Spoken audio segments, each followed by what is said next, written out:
Yes, the song you've just listened to is by Keiko and Jackie Chandiru, and they did it. It's a recovery song. Basically, it is talking about we are still alive, we are here, the struggle continues, but it is getting better each and every day. So I play this on every show for those who have noticed, because it's like my anthem. It's like the reminder that it is well, and we just recover and get better every day, one day at a time. We don't judge. We see, we strive for progress, not perfection. Back to my guest, I had just introduced and interrupted with that beautiful song, Gerry Opoka. I like coming in here as green as those who are going to listen. I make it a point that I don't first interact with you and you explain to me. I believe that is true. That's a true account, right? Yes, it is. Yes. So Gerry Opoka, please introduce yourself. So you're not as green as you like to think. You're wearing a beautiful red shirt. Yes. My name is Gerry Opoka. Well, I was baptized Geraldine Akelo Opoka. Yes. But I am fondly known as Gerry Opoka by everybody. Okay. I am a holistic wellness consultant, a mental health advocate and enthusiast. I'm also a lover of movement fitness. I'm a dance fitness instructor. I am also a menopause weight loss coach. Menopause weight loss coach. Yes, but also very, very enthusiastic about women's wellness, yes, especially during the transition through perimenopause into menopause. I am a lifeist. I am a lifeist. Lifeist in which way? The lifeist I know is a bit tricky. Is the party animal? Yes. No, I'm a lifeist because I question everything that is life, so that I am a student of life. Okay. And that is how I know everything that I know, understanding that there's a reason for absolutely everything that happens to us, around us, with us, for us, and that helps me understand why, so that I can support myself and those around me with that. Okay. I'm also a mother of 2 amazing adult children this year. They're now adults. Age 21 and 18 this year. What? Yeah. You must be resembling them like sisters now. Literally, yes. Yes. Someone would think you have a 8-year-old maybe, or a 5-year-old. Thank you very much. Thank you very much. You know, a few years ago, I would have thought, you're lying. What do you want from me? But I know that it is true now, because I honor the work that I've done with myself and for myself, so that I also trust that, what you're seeing is exactly the truth. Wow, that's deep. People haven't understood it, but I'm sure we shall come to that, because now we need to dig deep. We need to start from the very beginning. Where did Gerry Opoka start from? When was the first time you came to your senses about anything? But before that, you can also tell us about who you are, where you were born, your parents, and how you came to this world. So I very rarely get asked to tell my story, like all the way back then. Yes. I was born to 2 amazing people, Florence and Francisco Obuli Opoka, aka Tycoon. Tycoon. Yeah. He was loaded. He was very loaded. And he called himself Tycoon. He knew he was loaded, and he made sure that everybody knew that he was loaded. Yes. But I grew up in Muyenga, went to school. I went to like the coolest kindergarten at the time, Kampala Kindergarten. Okay. Buganda Road Primary School. I became too playful, and my dad was like, enough of this, go to boarding school. So he shipped me all the way to Stella Maris Nsube. It was deep in Kokonjeru, Bukunja land. When we would go digging in the morning at 5 a.m., they would tell us, if you find a man like a hunter, they are called Bakunja. If you find a hunter and you're in a group of less than 5, they will kill you. Okay. I was like, first of all, why are you taking young children to dig so early? So you were in rehab, basically. It was crazy. Yes. After that, I went to King's College, Budo, for 4 years. It It was very, very interesting. And I would like to actually, while I say this, I'd like to give shout outs to Gex Sengendo. He's your buddy. Yes, yeah, my buddy. Yes, so he told me to say hi, and I promised I would give some shout outs Before to him. we forget, Gex, how you doing, bro? Yes, and then from Budo, I went to the mighty Progi. Did you hear about Progi, the school? Progressive. Progressive, yes, we did. It was like a school for... It was a jungle. Yes. It was like sorry. Yes. Progressive was a real jungle. And I think between Budo and Progressive, I saw, the two extremes of life. Of lifestyles. Yeah. That I think prepared me well for the world I was going into. Because Budo was like conservative. Conservative, bougie. Yes. We are the brainies, nerds and all that. Exactly, brainies, and everyone is trying to outbrain the other. Yes. Then in Progressive, it was open, wild. Oh my goodness. I mean, we had girls who would, at 11 p.m., just walk out of the dormitories, take clothes off the clothesline. If you left your clothes outside, put them down like a sewage, like drainage hole, and slide under there to go dancing. And then come back at 5 a.m. and, we couldn't say anything. Wow. It was crazy. Yes. It was so crazy. So the party life began then? Not for me, no. Not for you. You remained with the Budonian discipline when you got there, or? I don't even know if it was a Budonian discipline. I think I generally I'm a disciplined child. My mother let me go dancing when I was in senior 4. As in dancing in the disco? Yeah, I think it was senior Clubs. 5. Sorry, it was in senior 5. I first went clubbing in senior 4, Tamex. Oh my goodness. I remember leaving school. So school ended on a Friday, and we told our parents we're closing on Saturday. Luckily, there were no phones then, so that they call and check, where are you? So we left school and went into town. I remember walking in our uniforms, and we were trying to find a place to change out of the uniform into, layer clothes. There was a place on Ginger Road called Nile Grill. Okay. It was on Uganda House. Yes. So we went into Nile Grill to the bathrooms to change, and a waiter came and chased us out. And I was thinking, how mean are these people? But now looking back, I'm like, young girls, school uniform, coming to change in a restaurant bathroom. Yes. Like, that's such a wrong picture. Anyway, we eventually managed to change at in someone's house. Place. Yes, in Makere. Then that night before going to the club, we needed a place to go and chill. Okay. So we went to the Akef Circus. Do you remember the Akef Circus? Yes, I do. Yes, I do. We went to the circus to just sort of pass time before going to Angenois. Yes. And we thought, let's try and make some money and, play some of the circus games, the betting or whatever. Yes. We lost so much money, then walked to the club. And I remember midway through all the dancing, I mean, it was so crazy. It was my first time in. I was so excited. And then I remember turning around and seeing my brother, my oldest brother, Charles. He was also having fun. He was also having fun. He didn't know I was there. I was so scared. I ran to the bathroom. I stayed in the bathroom probably for an hour. And then his wife came to the bathroom. And I was like, oh, I'm so sorry. I left school. I really apologize. I nearly cried. And she said, listen, your brother has not seen you. I was like, he saw me. He looked directly in my eyes and said, listen, he did not see you. He was probably on... He was happy. He was happy, yes. So we left the club. I got tired. I fell asleep on the couch. And in the morning, I remember us sitting outside the club and thinking, so how do we get back to Makere? We had no plan. You had no plan, no money. Zero. No money, no plan. So we literally sat out on the curb for a bit. And then one of our friends was like, let's go to my auntie's house. So we walked. She lived on Ginger Road behind what was KCB. There's some residences back there. Yes.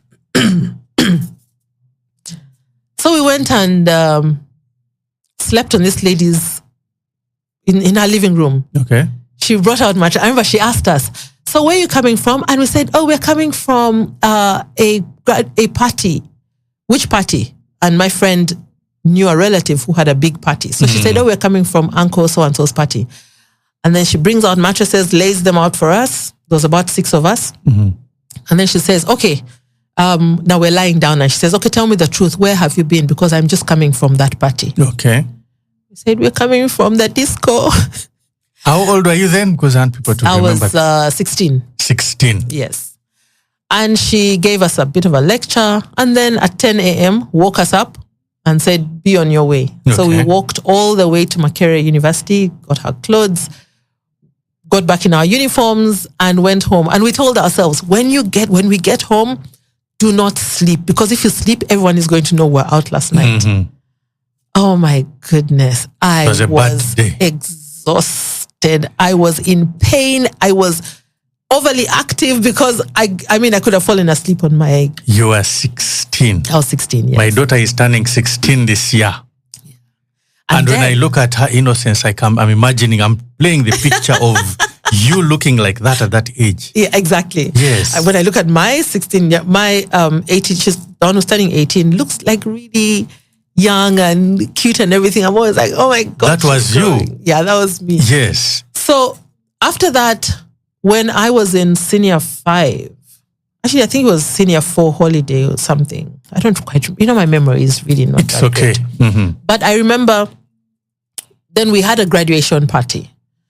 And I said to my cousins that, I was going to another party. Back then, graduations was like, if there's graduation, every home had like a party. So in Bogolobi, it was very easy for us to go from home to home. Yes. So I ended up in the club with my friend. Yes. And we were so excited. Like that was like proper organized. We are aware of what is happening in the world. We are going to the club for the first time now, officially, like not officially, but semi. They took you officially because they had realized you were already doing it. No, this was me and my cousins. This was you and your cousins? Yes, we left the graduation, my other cousin's graduation, and went to another party, and we found the children at that party were going to the club. So we thought, well, let's go. Yes. I got there, I met my dear friend, Carol Egadu. Okay. Is she listening? She better be listening. And we were so excited. We forgot that we were supposed to be there for an hour. By the time I went back to my cousin's home, my mom had gone back home. Okay. So I took a cab, went home, and she asked me, where have you been? I said, another party, blah, blah, blah. And she said, no, you went to the disco. I was so afraid, but she looked me dead in the eye and said, tell me the truth. I said, yes, I went to the disco. And she said, what was it like? I described who was there. We danced. I had such a good time. And she said, okay, go and sleep. She didn't bring it up again.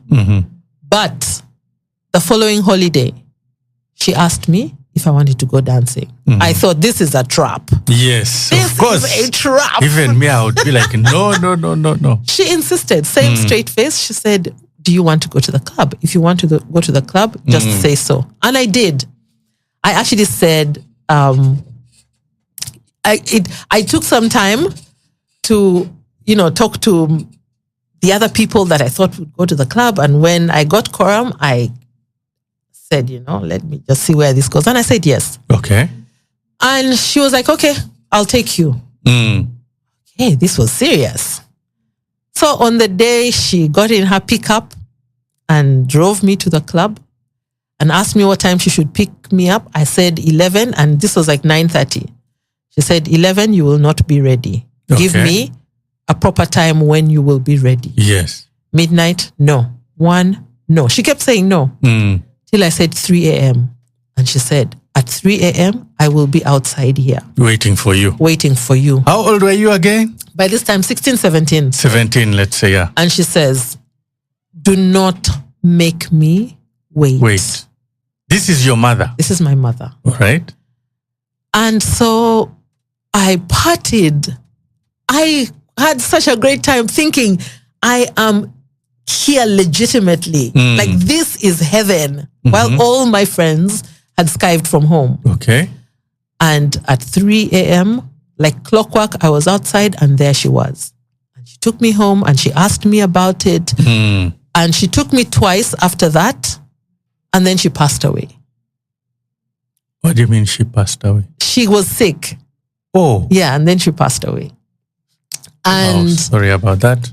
I continued to go out whenever I could, whenever I was home on holiday.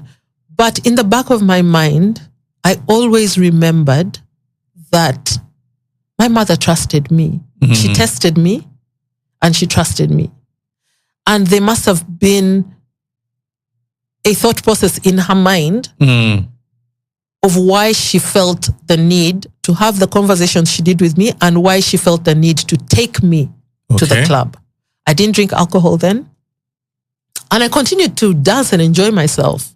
Okay. Let me ask a question there because, this is a very, very contentious issue, if I may call it. Yes, it is. Your mother took you to the club. Yes. At 16, 17. Yes. Do you think it is like advisable to do that? What do you think? Why do you think she did it? First of all, I am a second born of my mom, but I am the first girl. Yes. So I carry that, what people call firstborn syndrome. It is really first girl child syndrome. Okay. Whether you have brothers who are older, as the first girl, you carry the family. And I did that from the time I was so little, probably 6, 7 years. Cooking, just taking care of things, being like the overseer, the second mom. Yes. And what that did was that it allowed me to mature a lot quicker on so many levels. I remember when we were young, I said we grew up in Muyenga. Yes. So we stayed in the annex of Hotel Diplomat. Okay. And whenever visitors came home to see my dad, I was the one who went out and got them drinks. So I was like the waitress. Oh, okay. All right. Anyone comes in, I ask, what do you want? Matthews or brandy or whatever. And I went and I got them a bottle. So I was the only one, aside from my mom, who had signing rights on my dad's account at the hotel. So at the age of 9. So that shows you the level of maturity then. If there was no food at home and we had visitors, I could make the executive decision to go and order food from the hotel to be brought home, and he would pay without questioning. So with my mom doing what she did, I saw that as an extension of it, to say, if you are going to go, let me take you. And what was most important that she did that really stuck with me was the conversations she always had with me after the club. What did you see? Not before, like warning you, don't do this, don't do this. It was after. Yes. So that the relationship we cultivated allowed me to tell her what was strange, what was normal, what was fun. And I do this with my children. It allows me to see their mind. It allows me to understand their friends. It allows me to also see what survival instincts are alive and awake in them. Are they able to judge situations? And depending on what they present, I then do the talking. I then do the advising. Oh, you're a mother the children are now grown and they're doing well from what I know from you. But you see me as a dad, when you say those things, I'm actually scared. I'm looking at my 16-year-old and I'm like, club. The first thing that would happen, despite the fact that I'm in the mental health field, I feel something like something is about to strangle me. Like, what would I do if I found my daughter had been to the club? You see? So to that I say there's a lot of, I call it fear parenting. What if?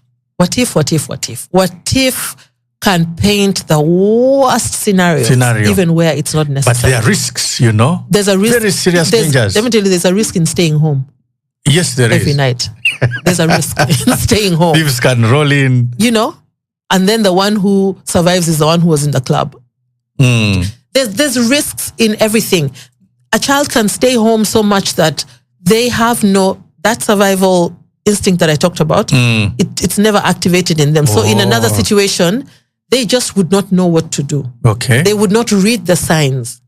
Now, I also want to say that we are all different parents. Yes. We are all given the children that are perfect for us. The children that are going to teach us things and the children that we are going to teach. Yes. When you apply fear, it means you don't think you can manage. It means because you can't manage them in that situation, you're going to lock them up. Okay. You're going to say no to all the other things. Where I come from, I say, how many children escape from home to go dancing? Yes. I know too many. I saw them when I was growing up. Please note that when my parents passed away, I was the one running our home. Okay. So children came home for sleepovers. They would escape from school. And you'd harbor them. Yes. I mean, I was happy to have people with me because it was just me at home. And when my siblings were in boarding school, I had the house to myself. We lived in Nakasero by this time. Yes. Right next to Emin Pasha. Very close to everywhere. Even when we were in university, people came home. But I saw how, 99% of them escaped and I did not. But then the behavior that they exhibited was very different from mine. They drank too much. They were careless with themselves. Some of them ended up with boys, although the ones who behaved like that were like those who came on like a one-off. We were hanging with them and they're like, hey, let's I'll come and crash at your place. Okay. Never, ever, ever did I let anyone come to our home with a boy, for example, that, that they were seeing. Okay. But I find, and now looking back, I see that somehow my friends ended up being level-headed. Even when we went and drank, even when they escaped, we knew that at a certain time we had to go home. At a certain time, this and this had to happen. Who is holding the money for the cab that was going to take us back home? So there was a lot of level-headedness even when we lost it. But that experience of me running the home and running our lives, I think played a lot into how I grew up, how I raised myself after my parents passed, and now how I'm raising my children. Okay. I literally say to myself, yes. If I am not here tomorrow, do my children Will fall they apart? survive? Do they need someone else to come and define what life should look like for them? Or can they define for themselves what is good, what is bad, what is right, what is wrong? Do they have any FOMO to see what the nightlife is like? And when my friends who would escape would go out, it's like we have to do it all this one night because we're not sure it will happen again. The excitement for them was through the roof. So they make many mistakes. Like, we have to go. Like it's just. But you're still 16. You know what I'm saying? No, by this time that my mom died when I was 17. 17, okay. Yes. So obviously when she died, we didn't immediately party because now my father had died when I was, how old are we when we were in senior 3? So about around 15. 16, so 15, my parents 16. died. My parents died. My dad died when I was in senior 3, beginning of senior 3, and my mom when I was in senior 5. So about 3 years apart. Okay, that's about 17, 18. Yes, and coming back home after she'd passed, coming back home to no mother changed the dynamic of the home. That was trauma as well. Yes, so for the next 1 year, all through my senior 6, it was just me and my siblings and figuring life out. If someone had a problem, they would come in their uniform to my school, Progressive, and tell me what the problem is. Then I would ask permission to leave the school, go to their school, fix whatever needed fixing, or So you became a mother. Yes. Or they come to my school when they're sick. Then I seek permission, take them to hospital, and then either go back with them or take them back to school and then go back to my school. So there was not enough time to party hard at that point. It was probably like at the end of that year in VAC that, we started partying. But when I was in university is when a lot of this was happening. Because then I had the house to myself. I had shopping money every week. And lived the life. I know, but what now? You look so stressed. I'm not stressed. There is that image of my daughter, who is 16, and there are all these imaginations that come to your mind, and you talked about looking out for things that they would be attracted to. Like, do they want to go out dancing, partying, and all that?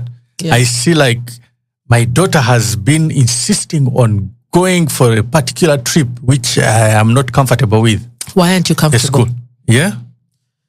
First of all, what trip is it? It is a trip to these geography trips, Western Uganda, those things. Yeah, a school trip? Yes, a school trip. So why aren't you comfortable? There is that whole, from the whole school, when they just take from senior 6 to senior 1. So that mixing them up with older people. Yeah, there is that at this time. But they mix them up every day. Every single day you take her to school with school is different. Now you're in an environment where, and we know teachers, what is happening. There is a lot of stuff that's happening in schools. Teachers, what they do, they are negligent. They don't pay attention. The bigger the number, the more. I used to go for school trips in Namasagali College. And for me, I was a coward.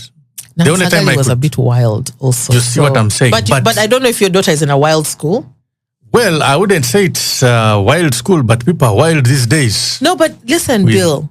And I don't want this to become my therapy session. No, we can do that after. But wait. You could enlighten us on that. I don't want you to run away from it. Yes. Because it's important. Yes. It's important. There's so many parents who are like you. Yes. These children are in this school every day for years. In this same environment with these same people.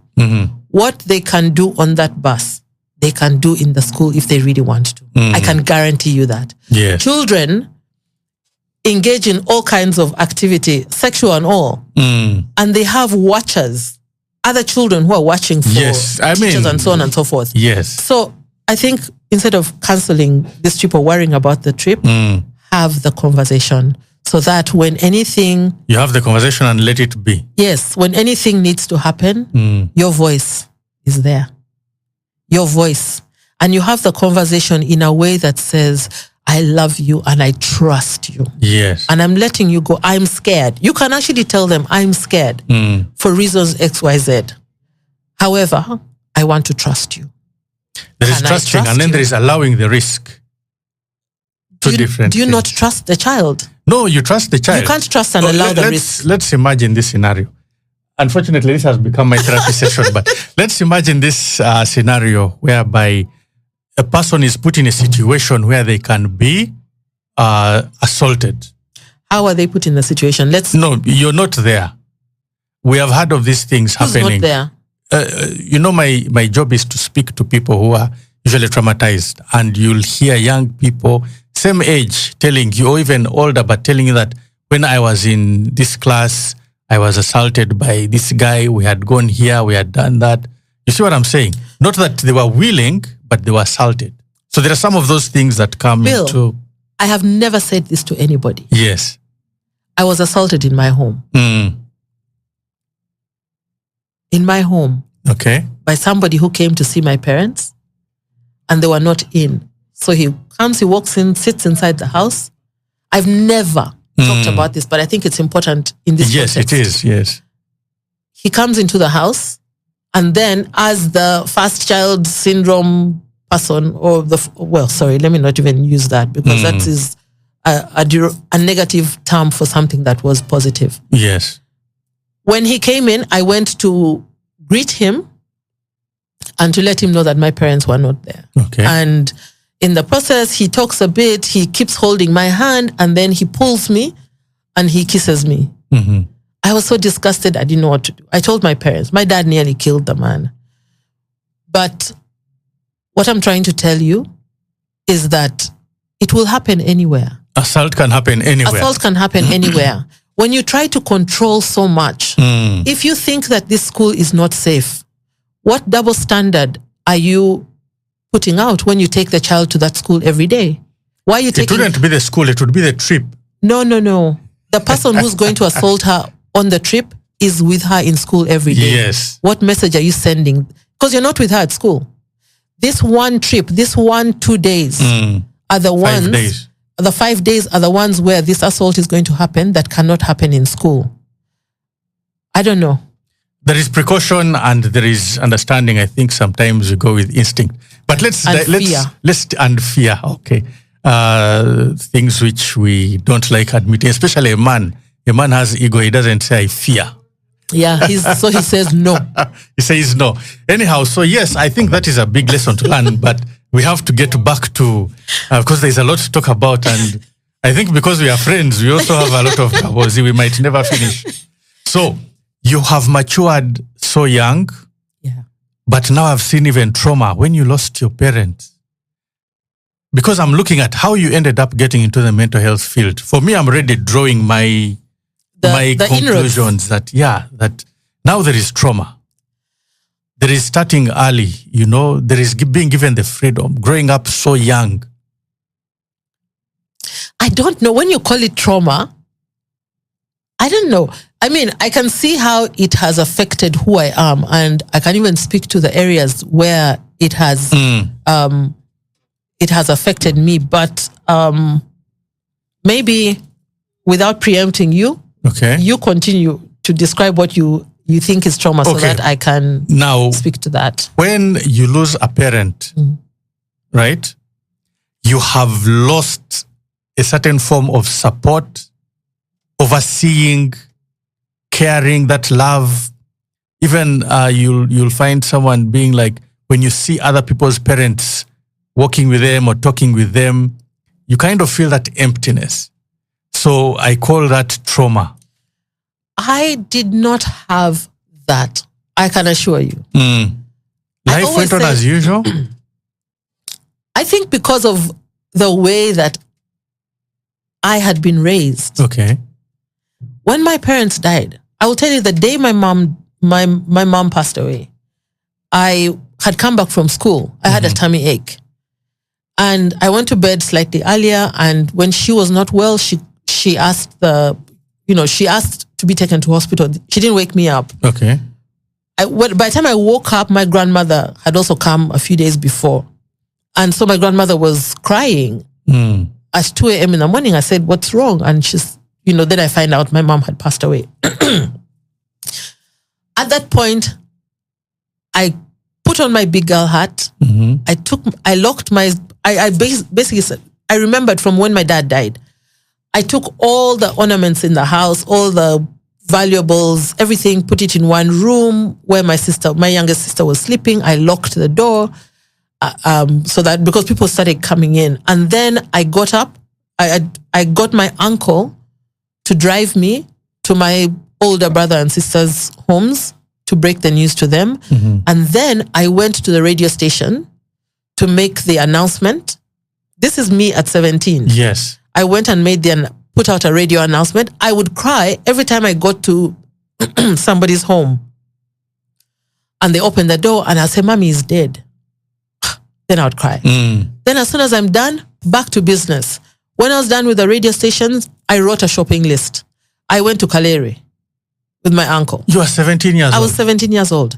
I went and I did the shopping for the food that was going to be cooked. By this time, other uncles and aunties have now come in, and people are dispersing to go and, pick children. My older siblings had now sent the drivers to the different schools to pick my siblings. By the time I come back home, there is like so many people, and I've come with food from the market at 17. Every day I walked, putting one foot in front of the other. I went to school. I was so busy mothering. I was so busy taking care of who was struggling in school. I was so busy taking care of what we were going to eat. that I did not ever get to that place where I noticed that, oh my God, mom is not there, dad is not there. They'd also died in such a short span that I did not have time to process.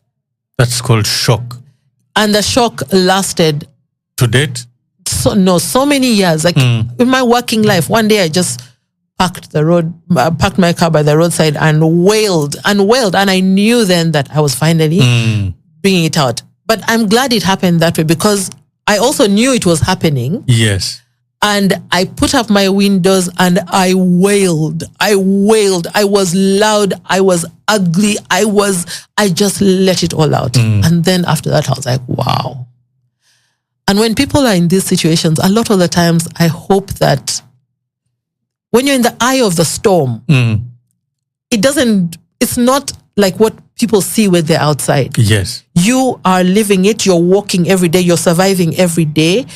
And you're focused on your next two steps. You're not seeing the bigger picture, which looks so dark and ugly. Yes. So that for me is how I saw, that's how I saw what happened with me losing my parents. Okay. So young. Yeah, but still, the word trauma itself is traumatic. No. People. No, I have real I have real trauma from firstborn syndrome. Yes. Than from what happened to you. A lot bigger trauma from firstborn syndrome than that itself that happened to me. Okay. Yeah. So now here is Gerry. She has grown up the hard way. By the way, now I'm giving you more peeps. Please give me props. Give me props. Because I'm seeing that while we were playing around, I was in the same cliques around. Yes. But nobody could tell that you had any issues going on. You just looked like you had everything in order, like... Yeah, I think I'm still like that. You're still like that. When people understand my life, sometimes they're like, what? It's a little bit too deep. So now, anyhow, you're in university. How do you get now into mental health? Because now we are getting to... mental health was 2017, literally. Oh, okay. Not university. My life in university was... My friends would say, when they'd really understand the depth of the things that I've gone through in my life, they'll say, Gerry, we don't understand you. Yes. And I would want to say, yeah, I don't understand me. You don't understand yourself I'm too. just happy. But I get into mental health first from the dance fitness. Okay, before we get there, you're in university. What happened next? You finished. Yeah. Became a corporate, started making good money. So continued dancing in the clubs? Yes, in the clubs. I mean, I partied quite hard in university, and the first few years of work, I did too. Met Oscar, my husband, when I was in university, third year university. It was love at first sight. Day one, minute one. Like, my God. I was describing him the other day to my daughter, the first day that I met him. And then the words that he said, his English, like everything. I was like, oh my this is it. God. Where has this man been all my life? And I don't know if I'm allowed to say this on air. Please, feel free. So I went to visit him 2 weeks after I met him. He wanted to show me his book collection. Yes. And I never left for 12 years. The day you went there, you stayed there. I stayed there. What happened to your home now? I would check on the home during the day, go and pick more clothes and then come back, party, then pick more clothes, come back. Is Oscar listening in? I don't think so. I'm going to call him up and say, I don't think so. But yeah, for 12 years. Yes. That's where I was. Okay. Very responsible still. Very grounded. But there was nobody to say no. Okay. Yeah, because your parents were not there. Basically, you were in charge. Exactly. I was in charge. Yes. And life began. How was the marriage? How did it go? It was beautiful. It was beautiful. He was really, really good to me. Very, very considerate. Okay. Always listened. Always. he allowed me to be a butterfly from day Yourself, one. yes. From day one. And I intentionally used the word was. Yeah. Because it was. Then, your stories are different from the normal life that human beings have. So it goes beautifully, and then... He wanted to marry me, and I was like, I'm too young. Like, I'm still partying. I'm going to become a wife. Yes. But years later, we did conceive and have our first child when I was 28. Yes. I mean, I waited good and long. And I was working by the time. The rest of it is boring. Work stuff is really boring. Yes. And then I got into dancing, dance fitness. While you are still with him? Yeah. Okay. Oh, wait, was I? No. We separated somewhere there. Yes, that's where I was going to. And I wanted to know why, because it was so beautiful, love at first sight. You were mature. I think. So what happened? I think I'm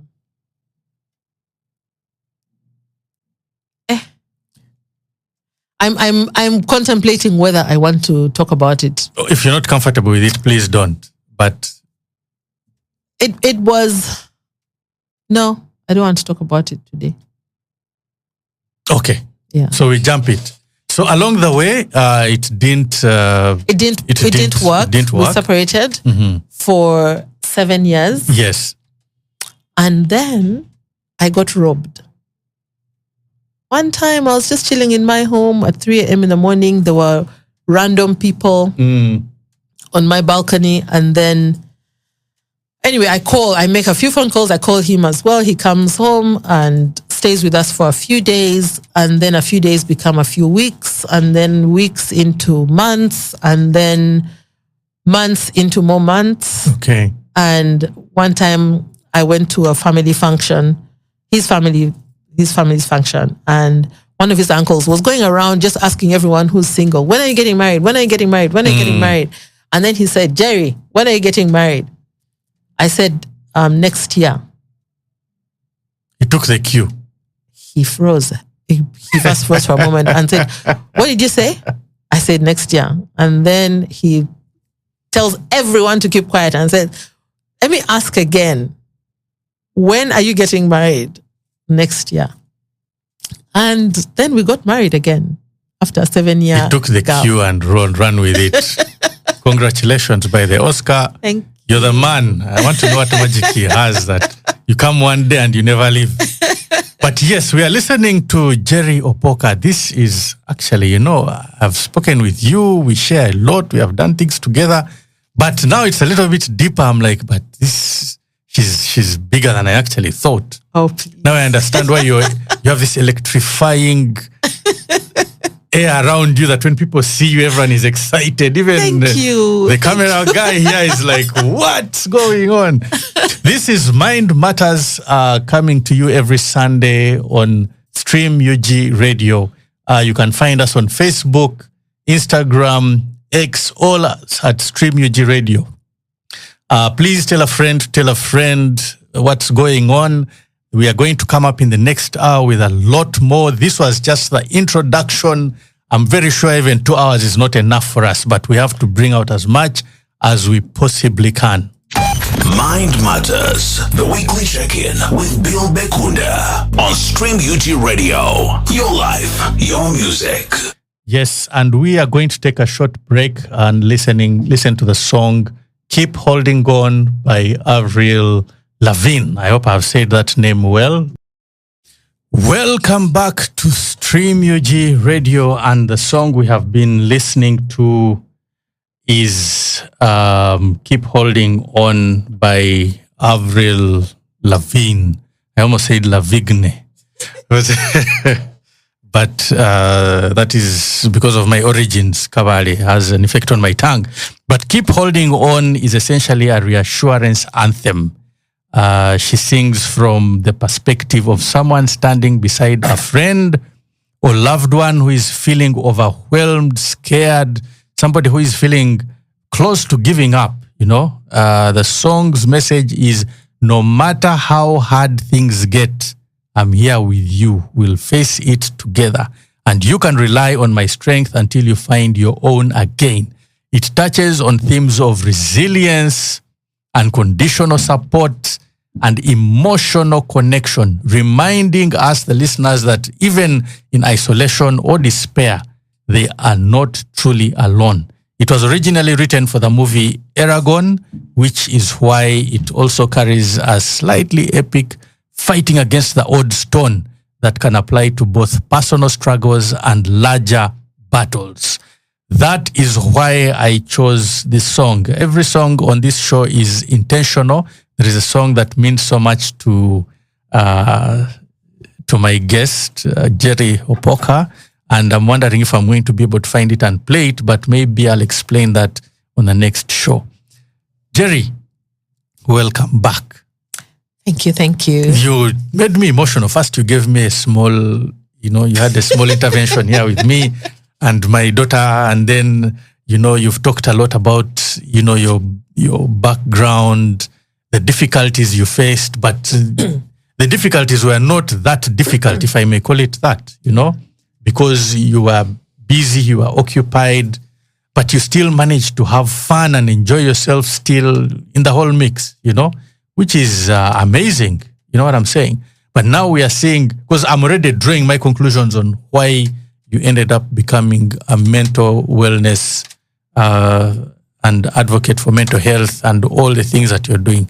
But I know that I'm not right, because what I thought I was right about you earlier now has changed. You're not right. I was not, definitely, and I am not. So now you're going to give us the journey, because even, you see, it keeps growing from just helping people. I remember you starting in one place, then you're just dancing, then what? Then now we are hearing other things when women are over 25, is it? Over 35. Over 35, not 40. No, not 50. No. Okay, we are going to get to that. It is an issue. It is something that people don't usually talk about. So tell me, how did you get to the mental health? I want the journey. Oh, the journey to mental health, I've talked about severally, but I started with the dance. And the dance started with me going full-time into dance was after I was fired from my glorious job.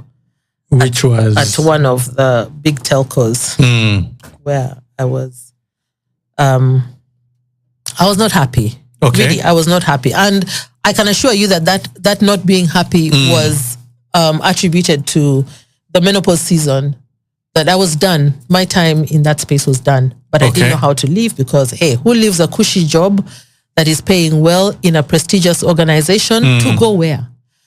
I don't have a business head. I am a bit of a butterfly, which my job served me well for the most part as a salesperson, because every day I'm going into a new environment, meet new people, different temperaments. But when I left, I was dancing a bit. So I just dived into dancing as a way to escape the people who felt that I should go back to formal employment, which I was done with. And because I knew nothing about fitness, about health in that regard, I just knew how to dance. I decided that I was going to tap into my personal stories and experiences to support the people who came to my class. Okay. I let them know that I'm not going to tell them anything about weight, about nothing, but I was going to tell them my story. My stories that speak to the challenges that women go through. Yes. 1, the societal pressures. 2, the bar that is always raised impossibly high for women to be the best mother, the best wife, the best sister, the best daughter-in-law, the best employer, the best employee, the best, the bar is always too high, and it is so hard for us to meet. And it means that in all spheres, we are masking. In all spheres, we are trying to look the part, but we're crumbling on the inside. And so in that space, I say to the ladies, when we are in here, we're just girls. We're not mothers. We're not all the labels we drop. And in dropping the labels, I saw something special. I saw people's shoulders literally drop down. And in a few weeks, 2 weeks, I'm telling you, just 2 weeks, people will come and say, my life has changed. Thank you. Thank you. Thank you. I still see this till this day. There's a lady who joined. She can barely dance to save her life. But she said, you have no idea. I look forward to this class because I didn't know how much I was mentally strained. Okay. And this class has helped me relax. So that's what happened then. And I thought, what is happening to these women? There seems to be a healing that is happening. I don't understand it. They don't understand it, but let's keep dancing. Soon it became apparent to me that they were releasing the baggage that they were carrying. Okay. They were allowing themselves to put it down. And that meant by putting it down, you now have to gauge yourself, like, what is my weight and what is the extra weight that I've been carrying? That means you now start to look at yourself more critically. What am I holding on to? What do I need to drop? What have I carried as a habit that is breaking me now that I shouldn't? Okay. So there's a new, like a rediscovery of self. And this is the part that they were saying, oh, thank you so much for this, that, and the other. And I realized, oh my God, if this is what is happening, could these women then be having a mental health challenge on a milder level? They're not yet on the street naked, but they're definitely dealing with something. That was my first introduction to mental health. Okay, but now, before we continue further, this dancing, did you just say, let me give them the strokes which are from the club? Did you go for some training? How did you just start dancing and call people, come, let's dance together? So I love dancing. Like, I love dancing nearly to a fault. I won't say to a fault. I love dancing so much. Like, even saying I love dancing right now just makes me feel like... You can give us some moves. I'll be the only beneficiary here. I could give you moves. Yes. I mean, I have no concept of background music. I cannot listen to music and work. Okay. I cannot listen to music and sleep. I saw you when we were listening to Avril here. Yeah, I can't. And when I lost a brother a few years ago, Timothy, I lost 2 brothers, but Timothy was like my baby. At his funeral, someone was playing music and I got lost in the music. I was literally bobbing my head to the music next door. And that's when I thought, really, Gerry. But I love music so much and I love dancing. And so when a friend of mine, a colleague of mine called Sheila, went to this dance class, she was like, Gerry, you must come and try this. You must come and check it out. Here in Uganda? Here in Uganda. Coincidentally, I'd been thinking to myself, if I could find a place where choreographers practice, the backup dancers for artists, yes, I would love to do that with them because I can't stand any other form of exercise. I don't like walking. I don't take the stairs. If there's a lift, like, you will not find me stressing myself. Yes. But play music for 2 days, I will dance straight. So when she insisted, after a few months, I thought, fine, let me go and check this place out. And when I walked in, I was like, oh my goodness. Like, oh my goodness. I danced. By the end of the second week, I was at the front of the class. Okay. And that is how I initially got in. By the end of the second month, I was looking for a spot because I said to myself, we cannot hold this beautiful thing for ourselves only. We have to spread it. I want to go and, start another class somewhere else so that we can spread this love.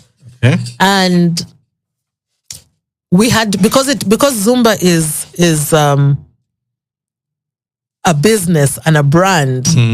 International brand. Yes, an international brand. For you to teach it, you have to be licensed. Okay. And why they license it, some people are like, but hey, what's the point? Why they license it? Because there is a way that it is supposed to be done. It is supposed to be taught in a way that conjures certain emotions in people, that makes people feel like they too can. It has to be, the choreography has to be easy enough that anyone who walks into the class can follow. So those are the things that we're taught when we are getting our our licensing. Okay. So I was going to travel to South Africa to do the licensing. And just before I booked my ticket, I went to make the payment for the license, for the training. And I saw that they had just opened in Kenya. Okay. They were going to do a certification in Kenya. So I flew to Kenya instead. And came back. That was 8 months in. Actually, not 8 months. I got certified in November. I started dancing in January. Okay. Like proper dancing in January. So I did 2 classes. When I came back, I was doing 2 classes a week. When I lost my job, I decided the 2 evening classes, I decided to do morning classes. Okay. So that when I wake up in the morning, I sort of somehow seem to have some purpose on earth, not just sit around and everyone is saying, why aren't you getting another job? Yes. So I decided to do morning classes, 3 classes a week. That was 5 classes. Eventually they became 9 classes. I went all out. But that was my introduction to the dancing. I loved the space because it gave me an opportunity to speak into people's lives. Yes. They had no choice. I'm the teacher now. Okay. So you listen. When I stop the music, I speak, you listen. What it does, the power of music is such that it takes us to a place. If you played like rock music, like hard metal rock music now, yes, it will do something to people. If you played a song that is sad, that makes us, it does something to us as well. So because of that, the way that the songs were selected, and then the communication that I had with the ladies midway through the class, it was like they were ripe and ready for the information. And it allowed them to go deep inside themselves and sort of own what they were feeling, own their situations, and ask deep questions of themselves. What do I want out of life? What am I allowing? Then these are the things, these small bits are the things that were changing their lives that I did not realize. Now, when they gained their confidence, because we were all about self-love, body confidence, and positivity, body positivity and confidence. Okay.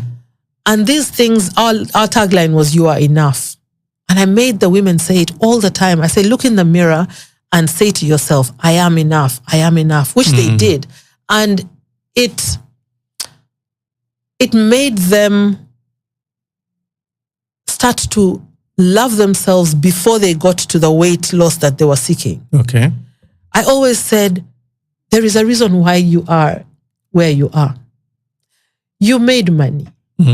You bought the nice things. You ate them. You drove your car. You got home, sat on your beautiful couch. You indulged. Yes. You gained the weight. Now, let's backtrack. With love, let's backtrack. And enjoyment. And yes, let's enjoy as we honor our bodies back to now where we want them to be. And this was such a game changer. Husbands at the time would get stressed. I think sometimes... I thought they started loving their wives more now. No, I think for some of the women, and I'll say to the women, we have to manage ourselves better. Okay. Because if they were in a bad relationship, they just realized that, oh my God, I don't need to take this. So I think they went home and said, you don't talk to me like that. Things like that. And I said to them, we as women have a superpower that if we do not know how to manage it, we can kill the world. Okay. We're like the X-Men, when they're angry, a building burns. So we have such powerful energy that needs to be managed. And when we understand the energy that we have, when we understand why we are even where we are, we became these bitter women who are carrying so much because we could carry so much and we did not know where to stop. So everyone then realized that, oh, I can give it all to Gerry. I can give it all to Gerry and I will take it. So how do we work backwards with love from that place? Okay. And so many people then thought, okay, I think I can do better with this new power that I have unlocked for myself. Now, with the body confidence and with our body positivity and self-love and confidence, we started going out to different spaces to dance. Okay. And the women would say, can we go on stage? Rotary, Gerry, have you asked? We have to go. There's a show. We have to go and dance. Let's go and do. So we wanted to be everywhere suddenly. And that is how, understanding that we were dealing with mental health challenges, that all of us, looking as good as we do, carry burdens. Yes. And sometimes the burdens are masked by, the appearance. Yes, the appearance. I thought, how about if we go to the actual place where the real problem people is, we quarrel with churches that they preach in crusades, not in Mulago.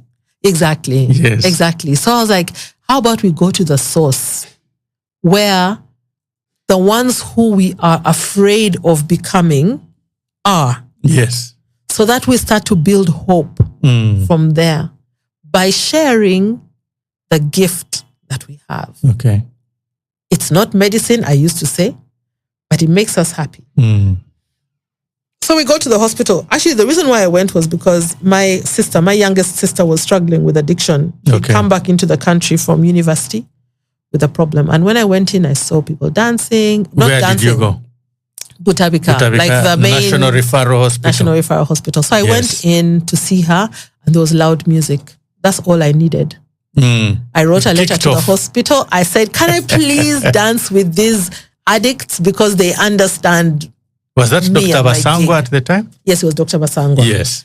And I didn't think they would say yes. I really didn't think they would say yes because it was like, how do you come and dance in a mental hospital? Like, behave yourself. Yeah. And the yes came so quickly. I was shocked. So I wanted to dance with the addicts, but the yes was that I have to dance. The condition was I have to dance with the other patients. Okay. The quote unquote mad patients. Yes. I was like, first of all, how do they dance? How do they follow? Won't they beat us? No. But the ladies from my class were so excited. They said, we must do it. Okay. When we went in. This is 2017. 2017, yes. March 2017. When we went in, it was like the craziest thing. First of all, they were waiting for us because music was playing in the room now, the occupational therapy room. So they were in there. I think someone said somebody was coming. Of course, when I walk in with white hair, they think I'm an artist. Yes. But you are. Well, kind of, yeah. J-Lo. So we do the dance. I mean, it was crazy. I would scream. I remember a man came charging, like he came and stood in front of me. So I scream as I'm dancing. He screams, and then the whole room screams. That's energy. Oh my goodness. When the class was over, there was 10 of us who went. All these women, and I wish I had kept those messages. All these women wrote long messages to me, thanking me for allowing them to experience something like this. Because none of them had been inside the hospital. And this was like too beautiful. That sounds more ecstatic than Angenois. I'm telling you, it was quite something. Yes. And after that, I knew that we could not stop. So we'd asked to do 3 classes. That's 1 class a month for 3 months. But it ended up being something that I did for 3 straight years. Okay. Now, something that's important to note, and I'm realizing it now. I started in March of 2017. In April of the same year, the following month, my brother died in a car accident. And I had so many questions, obviously. I said, God, explain to me, make it make sense where my brother has gone. Make it make sense. Like, what is the point of life if we just die? Yes. If all the things we're working towards can just halt? Why are we working for anything? And when I asked, it was one of those moments where God is like, do you want the real answer or are you just ranting? Yes. Which is something that I read in a book called Conversations with God. Like, are you asking for answers or is it just one of those? And so the answers start popping in. I start to understand that we are more than the physical body that we see. Yes. We are spirit beings. So if we are spirit beings, what does that mean? Like when we die, God knew us before we were formed, before this body was formed, and he continues to know us afterwards. So God knows my brother. He knew him before and while he was here and then afterwards. Yes. So what was the point of him being here? What is the point of us being here? What are we looking for? What does God want? There are so many answers out there that are Christian, which I find very ridiculous. And I beg to speak freely. Yes, please. Feel at home. This is Bill Bekunda. I find some of the answers ridiculous. That God wanted us to come here and praise him and glorify him. Like, so he needed us to come here to this difficult environment where we are constantly reminded that we are less than and so on and so forth. Just so that we can suffer. If you can suffer enough and worship me, yes, then you are truly. And if you cannot deal with the suffering, if it's too much for you, then I'll ban you. Then hell is going to consume you. That I said, no. I was born again at the time. I struggled with church because of such things. My logical brain was always deciphering what the preachers were saying. And I was like, I don't think a loving God does that. I don't think a loving God does that. And so when my brother died, I was told I could not mourn him too much because it is, I think, ungodly or something like that. And then I also, when I dreamt about him, I was told severally that we have no business with the dead, bind. I was like, so I can't dream about him. Deliverance, you need deliverance. Like, I miss him so much. When I dream about him, it's wrong. I should say fire. No, doesn't make sense. Then I spoke to someone else who said the Catholic Church looks at it differently. In fact, you offer mass for the soul that has departed, so that whatever aspect still lingers around, either in purgatory or still hovering around here, is finally released. I thought to myself, I like that story more. So I went back to the Catholic Church. I even said, guys, I'm back. I left you. You learned the rosary. Yeah, I knew it already because, Stella Maris was like a hardcore Catholic school. True. I went back. I said, guys, I am back. I love you. I'm not going. I've left the other guys. And they received me well. About this time, I got married in the Catholic Church. Okay. But they bored me stiff. So I left them also. You are full of energy. Yeah, I said, guys, I can't deal with this. I felt judged every day. My hair, going to church was such a hard paper. Yes. Yet on the other side, in the born again church, I could wear, I remember going to church in shorts. Okay. And it was beautiful. So what they had this side, the other side didn't have. And then what they had the other side, this side didn't have. I said, listen, guys, let me take a break from all of you and just ask God, like, for me, talk to me and explain. Yes. So around that time, I'm also asking of these people in Butabika, who are we to say you don't see what you see? Who are we to say you don't hear what you hear? When I would find alcoholics or the addicts, the recovering addicts, you see a guy who does not look like he even knows how to say amen. Yes. But he's wearing a rosary. And the rosary is outside of his, And I would ask questions around church and so on and so forth, or just conversation. And I would tell they don't go to church. So I'd ask them why they wear the rosary. And I knew it was a praying parent who was like, take this rosary and let it protect you. Protect you from what? When you listen to addicts, people who talk about who can't sleep at night. Yes. When they sleep, they're attacked. By what? Yes. When a person is quote unquote hallucinating, who are we to say it's not there? It's not there. My sister, when she was younger, I remember she came to my house before she ever got into alcohol or anything. She was screaming. She was in senior 5. I was already in my home with my husband. She was screaming one night, and I said, what is it? What is it? And she said, there's something moving, a shadow. Later on, I thought to myself, what if this shadow followed her to Malaysia? And because she was by herself, the only way to sleep was to shut herself down with alcohol. Then I started thinking, okay, what does that mean? Yes.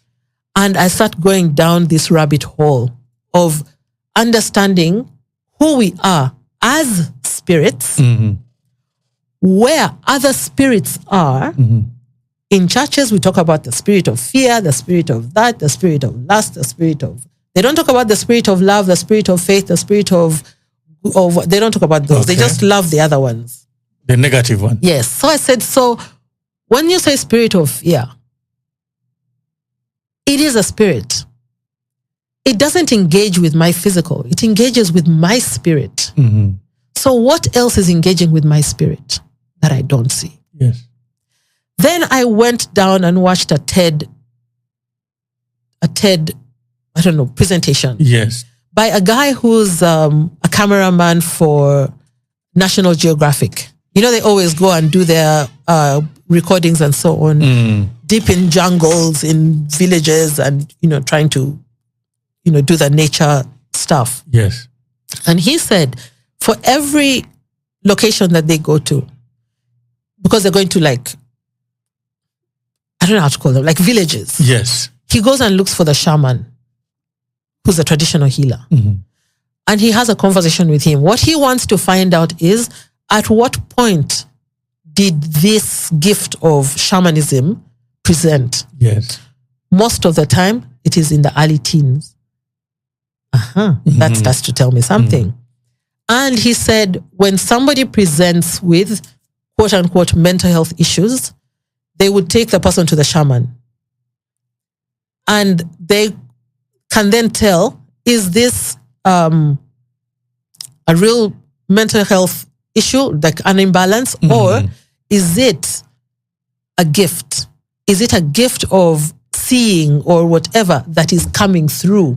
Yes. Comes through with confusion. Why am I seeing what I didn't see before? Why am I hearing things when there's nobody around me? Yes.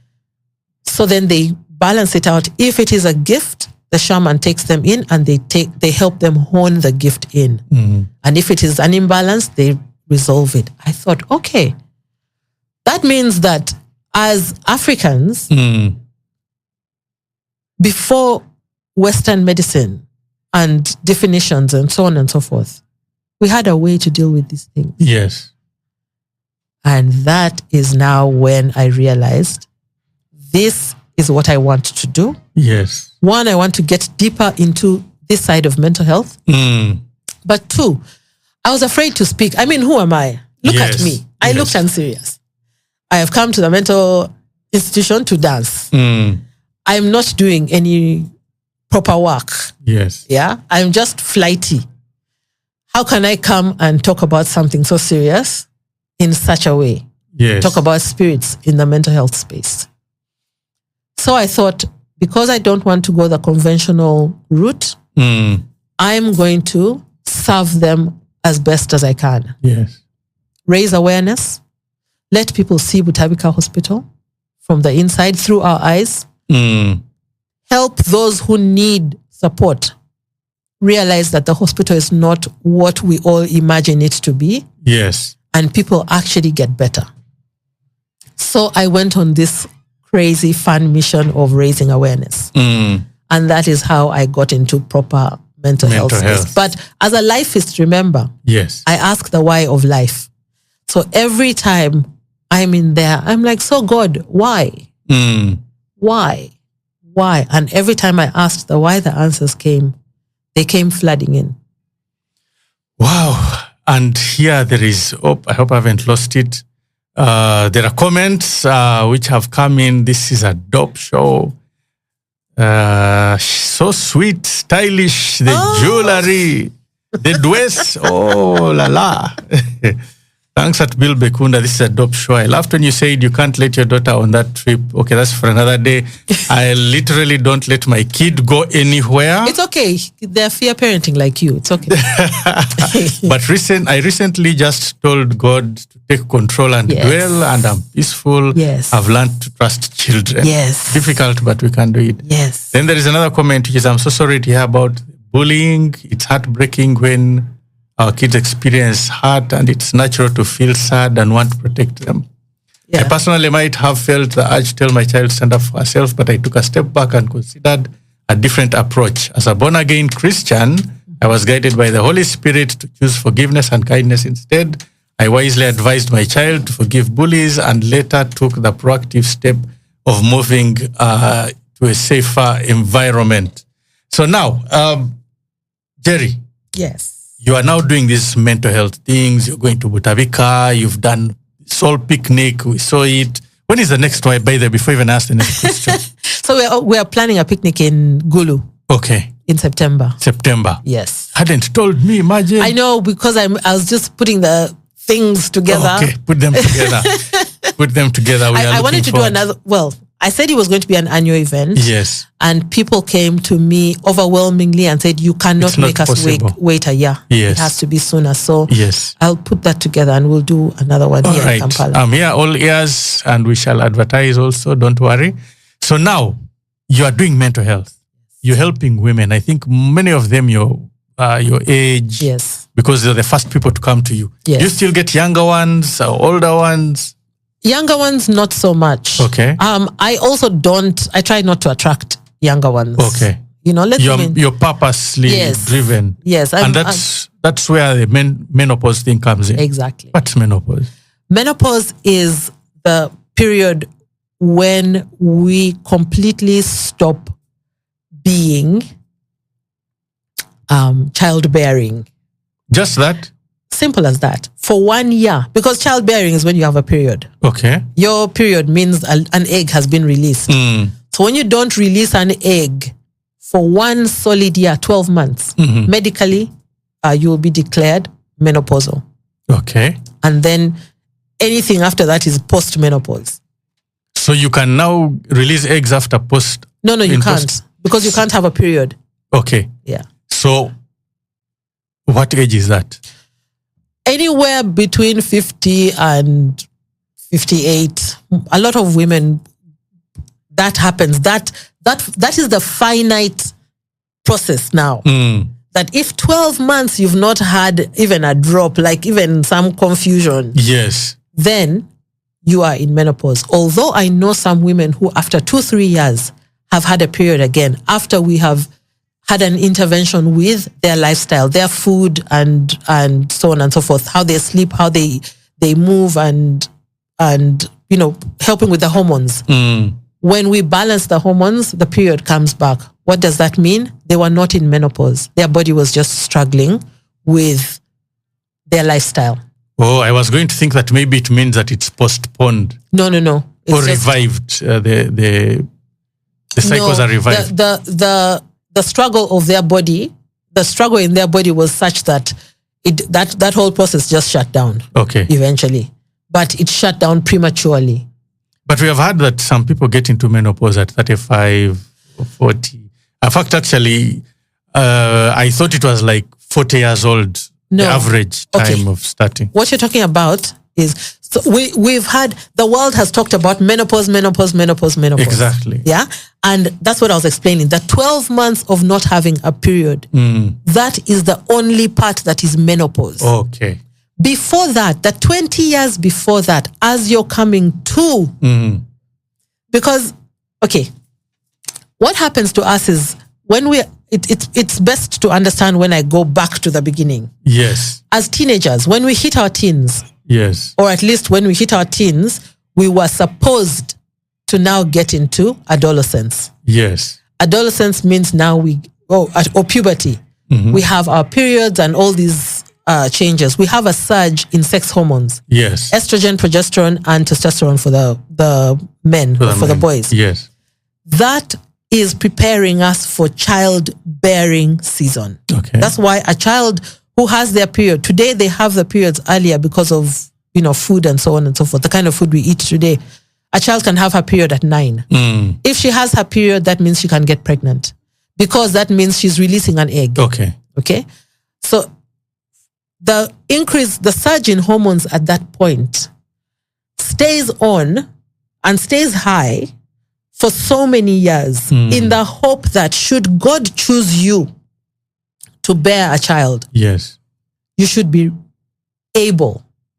And the extra resources, the excess resources that we have are to help us do life, do all the new experiences that we're going to get into, new relationships, parents, in-laws, new job, a child, friends that come in and out as we are becoming whoever we need to become. Yes. We need excess resources. Of course, we're going to party also. Yes. We need excess resources to allow us go through all those things. Yes. And still bear that child. And still carry that child. We need extra bone strength to carry that pregnancy. Or to have that pregnancy and carry the other child. Yes. Because the other child needs to be carried. Yes. But also the bandwidth to accommodate people. To accommodate the children's teachers, their aunties, their uncles, the neighbor, and everyone who wants to speak into your life. This is what you should do with your child. Don't do this in your life because you're a parent now. We have extra energetic bandwidth to carry all that. Yes. When that season that God is borrowing our bodies is ending, the excess resources we were given to manage us when we were doing God's special duty, yes, those excess resources are removed. Okay. That means the ovary that woke up with all the eggs we came with now has to shut down. Okay. And when it's shutting down, it starts to diminish somewhere in our early 30s. As we are now closing off the childbearing years. Yes. It doesn't mean our lives are ending. It just means baby making. Thank you very much. But whether you had a child or not, I honor you for allowing yourself to be ready. Now go back to being Gerry by yourself. Yes. The way you were meant to be. And as those resources reduce, it doesn't just dip one day. You have eggs and then you don't have. It is a slope going downwards. So from 30s, 50s. From 50s, yes, we're going downwards. Now that period of reduction in ovary function and hormone production, the sex hormone production, yes, is called perimenopause. Perimenopause. Now perimenopause is what everyone struggles with because in your early 30s, you don't understand why you cannot shift weight the way you did. Okay. In your early 30s, you cannot understand why you have brain fog. Like you're not as clear as you were. In your early 30s, you cannot understand why you have disease. You have discomfort in areas that you never thought you were going to have. And then also because menopause is linked to childbearing so directly that it is just what is happening to your period. Okay. So many women have a steady, consistent period deep into their 40s, right? So they never imagine it is menopause. But one thing science deliberately forgot to tell us or to teach us was that to carry that child, every part of me is going to be engaged in that process. Okay. That's why when we are pregnant and we're about to have a baby, the nose is big, the ears are how, the hair is growing, the nails are nicer, like there's growth hormone everywhere. Okay. That is because there are estrogen receptors everywhere. Because you need to improve everywhere in your bones and all to carry and nurture those children. Okay. So when the estrogen is reducing, it is reducing everywhere, not just in our ovaries. Because of that, we never understand that it is the season of perimenopause that is causing the challenges we are going through because it is not menopause. Oh, so that is where we hear these things of short temper, lack of empathy, And then we think, what is wrong with this person? Yes, it's because of the reduction in estrogen. Yes. In estrogen levels in all the parts that were supporting us to that, what I called the bandwidth. Yes. To let people speak into you, into your life, tell you how to do life and so on and so forth. Before it was okay.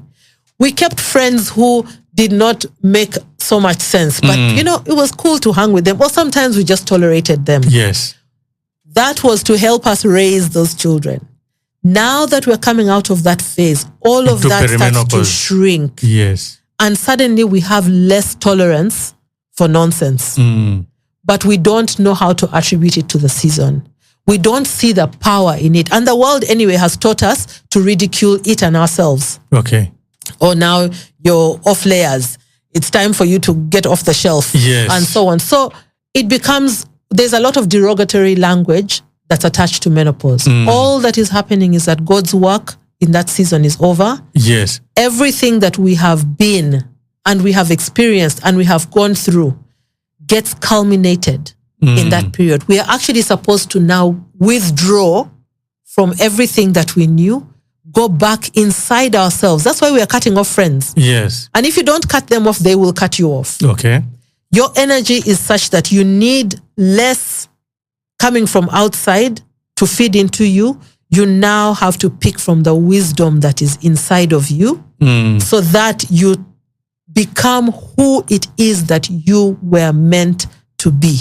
So that post-menopause, you are the matriarch that you were supposed to be. So are we saying that now the behaviors that we find, because you say there are more maybe marital problems that start happening after the age of 35 or something around there, should we be like, men need to understand this so that they can tolerate, men need to, women need to know so that they can, is it reversible? Someone actually asked that, can I reverse it? And is there a way to hopefully have, she was talking about having a healthy baby at 40 in case the hot flashes kick in. What are hot flashes? Hot flashes is one of the symptoms of menopause, of the imbalance in the hormones. You feel your body. Yes, like there'll be circumstances that will cause your body, your literal temperature goes. If you have a thermometer, your temperature goes up. Okay. And the sweating from the hot flash is your body's mechanism of trying to balance. Like when you get so hot inside, the body will open the pores so that you sweat, and the wind that blows the sweat cools your body. So that is the response. And we have a lot of those because of the change in the hormone levels, the fluctuations, and in response to different things. So you get anxious about a little thing. How long does it last? It depends. The hot flash can last like an hour? Oh, no. It's a few minutes. A few minutes? Probably like 2 minutes. Like once a day? Or? It can come as many times as you are unhealthy. Unhealthy physically or unhealthy mentally? Both. You can't be healthy physically and unhealthy mentally. It's impossible. True, but you can be more unhealthy mentally than physically. Because I know some people who are well physically. They do physical exercises, but upstairs they are very troubled. That's the imbalance. Yeah. Let me not even get into splitting hairs there. Yes. But yes, if you are stressed, you can be momentarily stressed, like for over a particular thing. Yes. And whenever you think about it, you feel that stress everywhere in your body. You see, the reason why dance, I'll go back to dance, the reason why dance and exercise and so on and so forth are so important for mental wellness is because we store tension, we store pain, we store trauma somatically in our bodies, in the physical body, in the flesh. Yes. So when you dance, when you do exercise, when you engage your body, your muscles, you dislodge that which has been held by your body. And once you dislodge it in your body, your mind is now able to process it better. Yes. Because you've taken it out of where it has been hiding. Now you can see it better and then work through it. So this is what happens when someone is going through a stressful situation. You feel that stress in your physical body. Yes. And that is going to cause the body to think, oh my God, what's happening? What's happening? The hormone system is like a messaging system. Let's imagine you're building a house. There's a person who has the blueprint, the master plan. The master plan is sitting somewhere in our brain saying, when it is too hot, reduce the temperature by so much. Okay. When there is some situation happening outside that's scary, take the energy levels from 0 to 1,000 immediately and move. Like instructions are sent to different parts of the body. Yes. If it was construction, the person who has the blueprint knows that whoever is in charge of the next lot of work also has their own set of instructions. Who is managing the kitchen? What do we require in the kitchen? There's plumbing, there's electricity, there's tiling, there's where we're going to put the cabinets and so on and so forth. If information coming from the foreman is wrong, everyone is going to do the wrong thing. So these bits of information, messaging that are going through to the different departments are the hormones. So they are the messengers. When the hormones are out of whack or they're imbalanced, they send the wrong message and get the wrong response. Okay. So they'll say, it is so hot, cool her down. And then your temperature goes up, goes down, and then because you get really hot and then you start feeling cold. Like you can literally want to take clothes off and then want to put a jacket back on afterwards just to bring yourself back to balance. Yes. So these are all symptoms of that season. But while these symptoms are normal, the fluctuations are normal. The severity of them is 100% linked to lifestyle. Okay. If you have hot flashes and you sip on some alcohol, it will rain. You sweat so much. Okay. And if you continue to drink, even when you say are sitting somewhere the next day, just having nice conversation, it's even raining, people are cold, and you remember something stressful, you break out into a massive, embarrassing sweat. That, what just happened to you? So this is... And then how does it affect, because you see, even not understanding it, it's like men need to understand what this is, since men and women, according to the majority, say they are supposed to interact as couples. How is it supposed to be understood? I think first of all, we have to go and find the information. We have to find the information. When I realized how deep it was, in fact, when I was starting to do my wellness program, I ran a wellness program, Wellness for Vitality, where I help women in menopause transition, understand what is happening to us holistically, but then what does that mean on a physical level? What does that mean on an emotional level? What does that mean where food is concerned, the weight that you gain and the struggles that you're having with your children and with your spouse? Now, while I was doing that research, I chanced upon midlife crisis that they say men go through. I've never liked that because it's a crisis because we don't understand what is going on. Is it the menopause of men? It is. That's the andropause. And because no one is breaking it down for us to understand what is happening, what God's design was for us in that season, we think we are breaking down. So now a man is going through his version. Through his andropause, yes. And then the female which is very similar to the female one. Very, very similar. So then how do you help people? Because that means everybody needs to understand what this is. Absolutely. Because I'll find that I'm having friction with somebody and I don't know what's going on. There is a lot of mental unwellness in that space. There's higher rates of suicide even in that space, or suicidal ideation. Because it seems like you have entered this world where you have to look like you're okay, but inside of you there's turmoil. Yes. What is going to happen? I told you I believe I was fired because of perimenopause. But my season was changing. It is a season of transition. This perimenopause, andropause, and so on. It is a season of transition from the girl that I was to the woman that I'm going to become. Now, it means that the things I thought I liked from the checklist of life By this age, I should have so many kids. I should have a car. I should have a house. I should have 2 businesses. I should have. And then people are saying, so what are you doing for this? Have you guys built a house? Do you have this? Do you have that? Do you have the other? Yes. Perimenopause starts off with reckoning. Yes. It is a time of stock taking. Mm-hmm.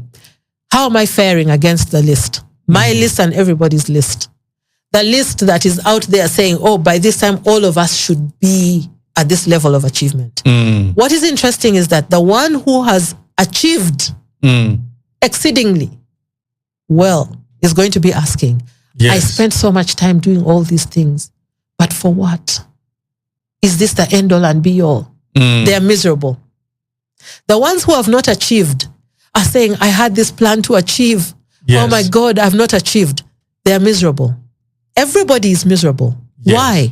Because the reckoning at that time is supposed to help us define, why didn't I achieve? Life was not as kind to me. Yes. Okay, so if it wasn't, what lessons do I learn from that? And who do I want to become on the other side? Was amassing so much wealth that important at the end of the day? I thought for me that all that was just growing up. No. As simple as that. It or is maturing. I mean, it is literally maturing, but we don't mature properly. Okay. Because no one so is teaching us to mature. Yes. The way we deal with things by understanding why you're there. Yes. We may feel like, oh my God, recently I was struggling. I was feeling like I don't do too much. And I was like, Geraldine Gerry Opoka. Who said you don't do too much? You don't do enough. You do too much, in fact. Yes. But why? When I look at my to-do list, it doesn't shrink the way I want it to shrink. And if the following day I can feel like I'm unserious, but if I really did a stock taking of my previous day, yes, was there a moment where I was goofing around and doing nothing? Even when I sat down for a 4-hour breakfast, yes, I was exchanging wisdom with somebody that is going to help me somewhere else. Or I was supporting somebody who was going through something that needed support. I mean, how else does God help us except to send people to speak into us? So I did not waste my day. If I can see that I did not waste my day, then I will not struggle about my to-do list. I can now ask God, like while I was doing the other work yesterday, I didn't get to do these ones. Please help me. Yes. Remove what doesn't need to be here. And suddenly, things change. The order of priority changes. Someone else calls with something that seems like now it needs your time, and everything else falls off the list. True. You know, especially for us who have grown, you call it Menopause. Menopause. Do you know I didn't know that? Yeah. And you're saying that I'm in that category now. Yes, you are. So when, ladies and gentlemen, friends, those who are listening, I'm getting so many messages coming in about people are just telling me, oh, this is interesting. I'm listening in because I will be there soon. And someone else is saying that, maybe I didn't know why I'm quarreling with my man is because both of us are going through this thing. And I'm like, okay, fine. Now the question is, what can you tell us to do apart from just looking for it? We are lazy people. If you're people lazy, don't like going onto the internet, and also the internet has got conflicting information. Yes, it does. We don't know what to sieve out. That's very true. So where do we start from as adults? I'm saying now people starting from the age of 35 or 30 going up. What do we do? First and foremost, within yourself, we have to build a level of trust for our Creator. Okay. And the plan that the Creator had for us. Yes. How I arrived myself at understanding menopause is listening to everyone and all the things they're saying about menopause. I said, God, you're a loving God. Is this it? That when I hit 35, 40, suddenly misery? If it is midlife, that means the middle. I do not want you to curse me with long life if I'm going to suffer for the next 40, 50 years. So I started questioning, what was your plan? You cannot become a person who is valuable in the community unless you come out of a certain phase. So we have to first of all trust that the Creator had a plan. Yes. Luckily, I'm saying this at a time when science is starting to catch up. The things that we hear, we have to discern. We have to say, is this, even those, I'm a firm believer in the perfection of God's creation. Yes. I don't believe that we need to be, yes, some people do need, to take medications, to take supplements and so on and so forth. Where are those supplements coming from? What are they trying to mimic? Okay. They're mimicking the vitamins and the nutrients that are in food. So basically you're saying the nutrition enables you to manage your andropause and menopause better? Everything. Okay. And exercise. Your entire life. That's why we talk about lifestyle change. You cannot just eat and not exercise. Okay. This body is an experiencer of this physical world. That's why we hold trauma in our body, in the flesh. This flesh is what has brought me to this radio station, because I have carried it and I'm seeing you with my physical eyes. Yes. So if the body is not fit, then it has to struggle. Somebody has sent me a message. I'm going to cut you short of that. Somebody has sent me a message. Bill, you like disturbing me, but that's why I go to the club and I dance. Now you see. He's saying going to the club and dancing. But if I may ask, because you're into dancing, unfortunately, time is really catching up with us. I know. We have 5 minutes to the end of the show. We have to play them one more song and give them some information. Our WhatsApp line, I should have given it earlier, but I can give it now. Our WhatsApp line is 0767 864228. 0767 864228. Please send your requests, your questions, your contributions, and I will start off the next Mind Matters with those answers. Today, we have Gerry Opoka, who has told us her story. It is quite a touching story, deeper than I even knew. She matured very young, and her adult life started when some of us were still, growing teeth. We still have a few more minutes, Gerry. And we are still not able to say everything we wanted to say. So I want you to summarize basically what you feel is most important on how to deal with this menopause, mental health, how they, mix and match, and what you can do, what you offer people in this area, and how they can find you. Awareness, mindfulness. We have so many awareness drives of things, but Yes. what do they mean? Somebody is trying to make us aware beyond what we see on the physical and what we hear and what we have been conditioned Yes. to read everything as. Because at the end of most of these things, there is a never-ending pay system. Yes. Okay? To fix this, that, and the other. We have to be aware of what is happening to us. We have to be aware of the fact that we are beings that are unique. I don't think the way you think. Your life, Bill, is the way it is because of the experiences you went through and how you processed those experiences. My life is the way it is because of what I went through and how I processed what I went through. I can learn from you, you can learn from me, but I cannot be you and you cannot be me. Exactly. If we honor the uniqueness that is us, then we carry that same thing to say, my body, when was the last time I engaged this body the way I know we're supposed to engage? Forget laziness. Yes. Because if you're lazy, please step to the side and wait for what comes to you. I don't like to sugarcoat it.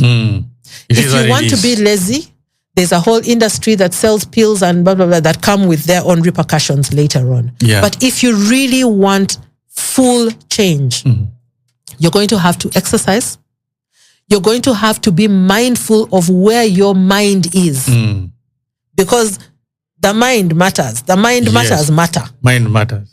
You have to be mindful of where you are spending time in your head. Yes. You have to go back. There has to be not a religious, but a spiritual connection. Back directly to God. Because when I go to a pastor, to a priest, to a sheikh or whatever, they give me general information. But none of them sees my particular struggles. Yes. Only God understands them. So when you break it down like that to God, you're going to see a lot more improvement in how you are processing your individual life. Oh, time. Tell us what you offer so that. So I teach women how to hone the season in so that we transition in power What to about the other men? side. We should take care of ourselves. Let's do one thing at a time. Men are just waking up to the story of andropause. But you see, there's always been a bias on the girl child. So That's because we were marginalized for so long. And Okay. when we rose up, suddenly men are saying, you jumped too far. no, we didn't jump. We just rose up. That's all. Okay. And then the men are like, who are these people who have come next to us? And now they're panicking. They don't know how to, men don't know how to live with us at the same Yes. level. Okay. So the time is coming for us to support you as well. But we need to be firm so that we can hold you and bring you up to where we are. How do they reach you? The rest is your socials and your Gerry numbers. Opoka Yes. on Facebook, on Instagram, on TikTok. The organizations, it's Soul Enough, still on the same socials. My number is 0752602518 or 0772212519. I even say it dancing. on WhatsApp, Yes. and for voice calls. But I'm quite easy to find if you really want to find me. And I can support you through your mental health issues, just help you understand what is happening. Same with the season of menopause. I love conversations. So Thank you, Gerry. We'll have to have you again. And thank you for blessing us. This is Mind Matters. We'll be back again next week. The replay of this episode will be on my YouTube page at Bill Bekunda. See you next week. Same time. Or not me, different- but yeah. Probably you might come back. Mind Matters, the weekly check-in with Bill Bekunda on Stream UT Radio. Your life, your music.